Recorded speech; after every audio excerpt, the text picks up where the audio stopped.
Salt വാട്ടറിൽ തനത് കൃഷി എന്ന് പറഞ്ഞാൽ മുണ്ടകൻ കൃഷിയാണ്. പക്ഷേ വൈപ്പിൻ അരൂർ പ്രദേശത്തേത് പൊക്കാളി കൃഷിയാണ്. ഈ പൊക്കാളി കൃഷിയുടെ പ്രത്യേകത സോൾട്ട് വാട്ടർ അതിൻ്റെ ഈ ലെവല് കൂടുന്നതനുസരിച്ച് ഇതും പൊങ്ങി പോകും. മുണ്ടകൻ ആ സ്വഭാവമില്ല. മുണ്ടകൻ മറിഞ്ഞു വീഴും, പിന്നെ അതിനെ കട്ട് ചെയ്ത് കൊടുക്കും. കുളപ്പാല് അതിൽപ്പെട്ടതാണ്.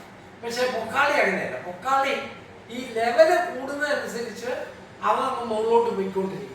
അതല്ലേ ഹൊറിസോണ്ടലായി വന്ന അവിടെ നിന്ന് പിന്നെയും വളരും. അങ്ങനെ ഒരു പ്രത്യേകത. ഈ കൃഷി രീതി വൈപ്പിൻ പ്രദേശത്ത് ഇൻട്രൊഡ്യൂസ് ചെയ്യുന്നത് ഗോവയിൽ നിന്ന് ഈ ഗാഢസാരസ്വത ബ്രാഹ്മിൻസ് അവരോടൊപ്പം കുടുംബിയും വന്നതോടുകൂടിയാണ്. അപ്പൊ അതും കൃഷി രീതികളിലെ ഉള്ള മാറ്റവും ഈ മൈഗ്രേറ്റഡ് ആളുകളുമായിട്ട് ബന്ധപ്പെട്ടു. എന്ന് മാത്രമല്ല, നമ്മളിപ്പം ചെല്ലാൻ ആ ഭാഗത്ത് നോക്കിക്കഴിഞ്ഞാൽ ലാൻഡ് റിലേഷൻഷിപ്പിനും അന്ന് കൊച്ചി രാജാവും അവർക്ക് കൃഷിക്കും അതിന് ആധിപത്യം മാത്രമല്ല, ആ ചെല്ലാനം ഭാഗത്തെ ഗണപതി ക്ഷേത്രത്തിനടുത്തൊക്കെ ഈ കൃഷി ചെയ്യാൻ മാത്രമല്ല ഭൂമി ഉപയോഗിച്ചിരുന്നത്, മത്സ്യം ഉണക്കുന്നതിനും പ്രത്യേക സ്ഥലങ്ങൾ ഉണ്ടായിരുന്നു.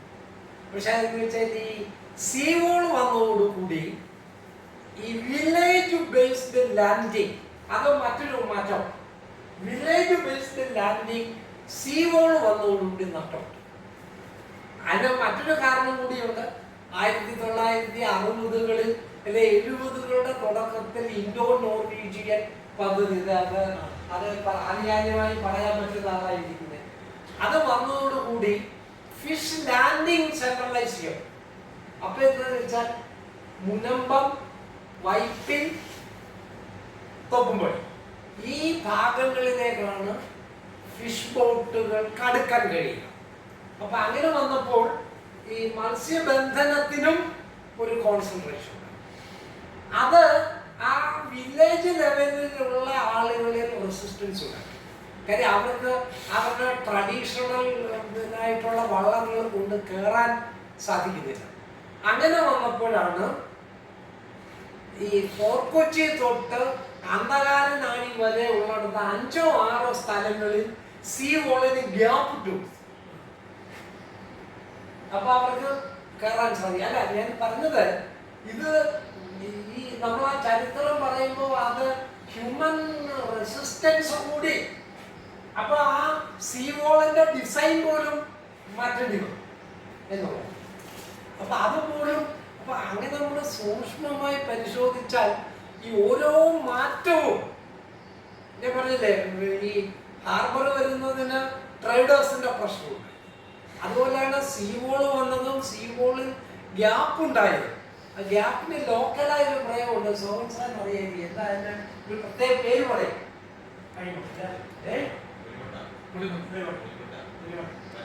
അല്ല, പുളിമുട്ട ഇടുന്നുണ്ട്. പക്ഷെ ആ ഗ്യാപ്പിന് ലോക്കലായിട്ടൊരു പേര് പറയും. കാര്യം അത് കഷ്ടിച്ച് 2-3 വള്ളം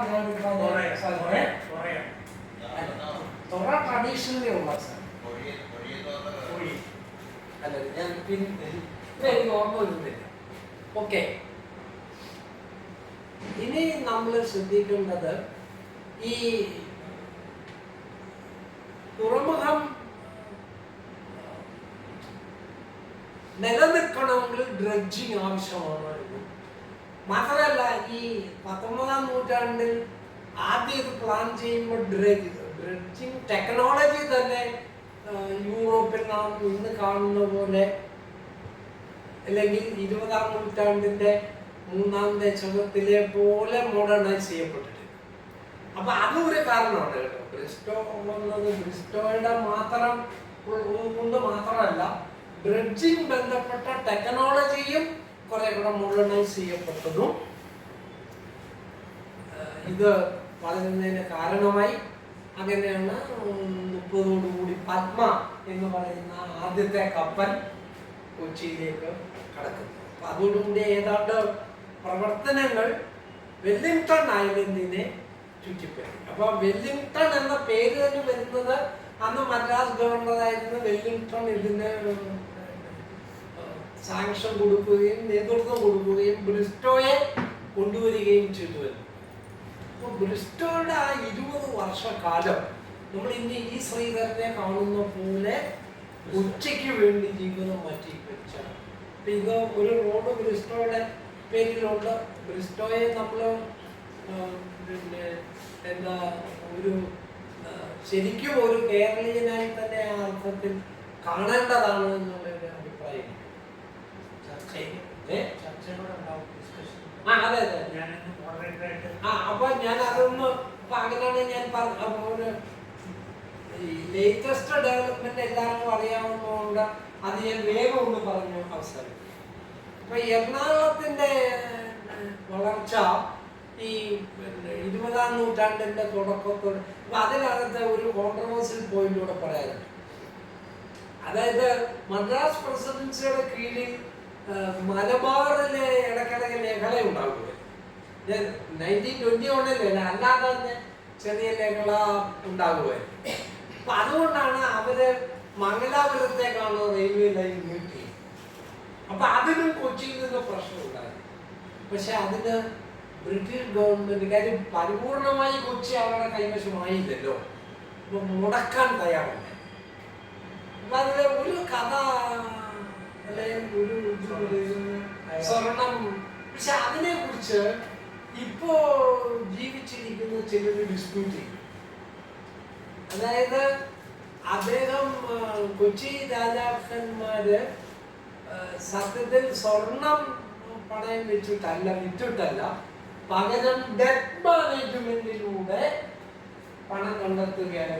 എന്നിട്ട് അതില് കൊച്ചുവർമ്മ എന്ന് പറയുന്ന ഇപ്പോ സിയാറ്റിൽ താമസിക്കുന്ന കൊച്ചി രാജകുടുംബത്തിന് ഇപ്പോഴത്തെ തലമുറയിൽപ്പെട്ട ഒരാൾ ഈ ചലഞ്ചസ് ദാൻ അങ്ങനെ പണം സ്വർണം വിറ്റു എന്ന് ആർക്കെങ്കിലും ഒരു പറച്ചിലുണ്ട്, പ്രൂഫ് തരാമോ എന്ന് ചോദിച്ചുകൊണ്ട് അദ്ദേഹം ഒരു ബ്ലോഗ് എഴുതി. ഞാൻ പറഞ്ഞത് ഞാനൊരു സമയത്ത് ഇതാണ് അല്ല, അദ്ദേഹം ചെയ്ത അങ്ങനെയല്ല. എത്രയും ടോട്ടൽ ഷൊർണൂരിൽ നിന്ന് കൊച്ചിയിലേക്ക് അത് തന്നെ അറിയാലോ, ഹൈക്കോടതി ജഡ്ജിയുടെ പുറയിലാണ് അന്ന് റെയിൽവേ ലൈൻ വരുന്നത്. പിന്നെ 2ാം ലോകമഹായുദ്ധം വരുന്നതോടുകൂടിയാണ് ഇതിനെ ഐലൻഡിലേക്ക് എക്സ്റ്റെൻഡ് ചെയ്യുന്നത്. അപ്പൊ അതിന് മൊത്തം എത്ര തുകയായെന്നും അത് 2-3 രാജാക്കന്മാരുടെ സമയമായിട്ട് ഇത്ര തുക വീതം ചിലവഴിച്ചു എന്നും അതിനകത്ത് പ്രത്യേകം പറയുന്നുണ്ട്. മൊത്തമുള്ള തുകയും ഓരോ പ്രാവശ്യം അതിന് എത്ര രൂപ കടമെടുത്തു. അപ്പൊ ആ സമയത്ത് അന്ന് ദിവാനുമായിട്ടുണ്ടായ ചർച്ച, റെസിഡന്റ് ദിവാനുമായിട്ട് ഇത് എടുത്താൽ കൊച്ചിക്ക് അത് മീറ്റ് ചെയ്യാൻ സാധിക്കുമോ, അപ്പൊ കൊച്ചിയുടെ ഖജനാവിൽ ഇപ്പോൾ ഉള്ള ഫണ്ട് ഇത്ര, അതൊക്കെ ബ്രിട്ടീഷ് ഗവൺമെന്റ് റിപ്പോർട്ട് ചെയ്തു. അങ്ങനെ ഡീറ്റെയിൽഡ് ആയിട്ട് അതിന്റെ ഒരു ബൈഫർക്കേഷൻ കാണുന്നുണ്ട്. അപ്പൊ അതുകൊണ്ട് എനിക്ക് തോന്നുന്നു ഇങ്ങനെ കൊച്ചി രാജാവിനെ കുറിച്ച് ഇങ്ങനെ വളരെ പ്രബലമായ ഒരു ആശയം നിലനിൽക്കുന്നുണ്ടെങ്കിലും അത് രേഖകൾ, ആധികാരികമായ രേഖകൾ അതിനെ അണ്ടർലൈൻ ചെയ്യുന്നില്ല എന്നുള്ള ഒരവസ്ഥ. ഏതായാലും കൊച്ചി രാജാവ് ഈ റെയിൽവേയെ കൊച്ചിയിലേക്ക് കൊണ്ടുവരുന്നതിന് കാരണമായി എന്നുള്ളതിന് ഡിസ്പ്യൂട്ട്.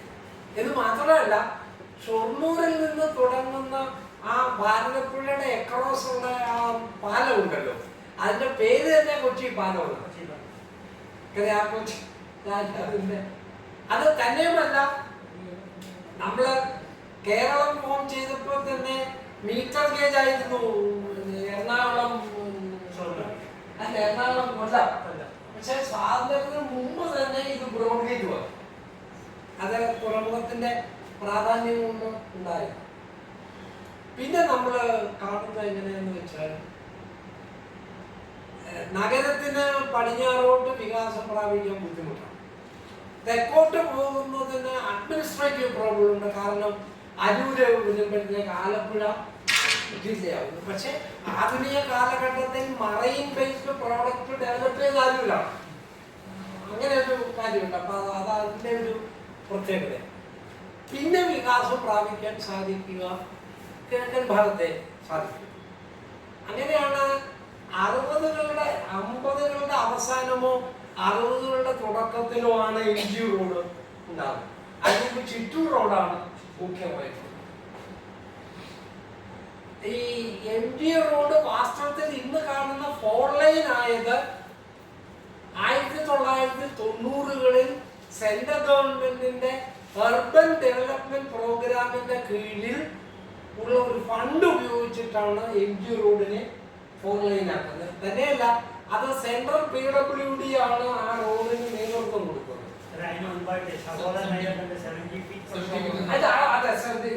തീർച്ചയായിട്ടും. അത് മാത്രമല്ല, സഹോദരൻ അയ്യപ്പനെ കുറിച്ച് വേറെ കാര്യം കൂടെ പറയാനുണ്ട്.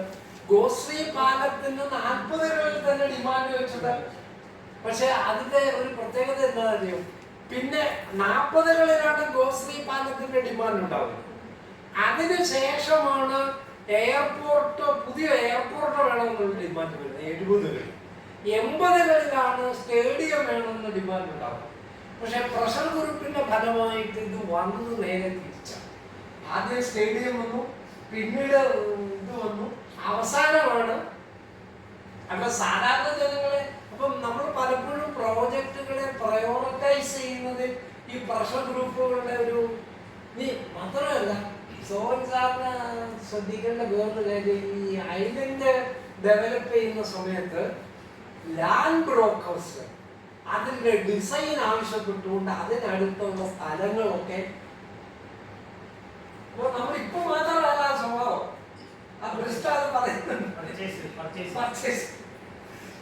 അപ്പൊ ലാൻഡ് മാഫിയ അന്നും ഇന്നും സജീവമായി. അല്ല, ഞാൻ പറയുന്നത്, നിങ്ങൾ കുട്ടികൾ ചരിത്രത്തെ വായിക്കുമ്പോൾ അവിടെയാണ് ചരിത്ര പഠനം പ്രധാനമാണ്. അത് ഇന്നലത്തെ കാര്യങ്ങളുടെ ഒരു പരമ്പരയായി മാത്രമല്ല, അതിനെ ആധുനിക ജീവിതവുമായിട്ട് ബന്ധപ്പെടുത്തി വ്യാഖ്യാനിക്കുക കൂടി ചെയ്യുമ്പോഴാണ് ചരിത്ര പഠനം പ്രധാനമാകുന്നതെന്ന് ഞാൻ വിചാരിക്കുന്നു.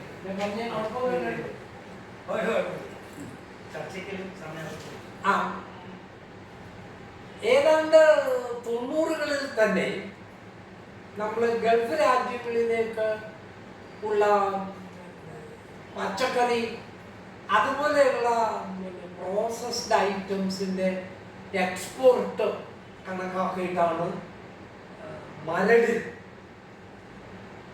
ഒരു വെജിറ്റബിൾ പ്രോസസ്സിംഗ് യൂണിറ്റ് അത് തുടങ്ങുന്ന സമയത്ത് അന്ന് അവിടെ കച്ചവടം തുടങ്ങിയ പലരും മട്ടാഞ്ചേരി എന്ന് പറയുന്നത്. ഇന്നത് പക്ഷെ മാറി. അപ്പൊ ആ ഒരു കച്ചവടക്കാരുടെ ഒരു മൈഗ്രേഷൻ അവിടെയും സംഭവിച്ചു. പിന്നെ അതിനിടയ്ക്ക് വേറൊരു കാര്യം കൂടെ പറയാനുണ്ട്. ഈ ഗുജറാത്തിൽ നിന്നുള്ള കച്ചവടക്കാർ മട്ടാഞ്ചേരിയിൽ സെറ്റ് ചെയ്തു. ഈ അംബാനിയെ കുറിച്ചുള്ള അദ്ദേഹത്തിന്റെ ഇത് പറയുന്ന ഒരു സമയത്ത് 50കളിൽ അഹമ്മദാബാദിൽ നിന്ന് കിട്ടുന്ന തുണിക്കെട്ടുകളുമായി ഇന്നത്തെ അംബാനിയെ നമുക്ക് ചിന്തിക്കാം.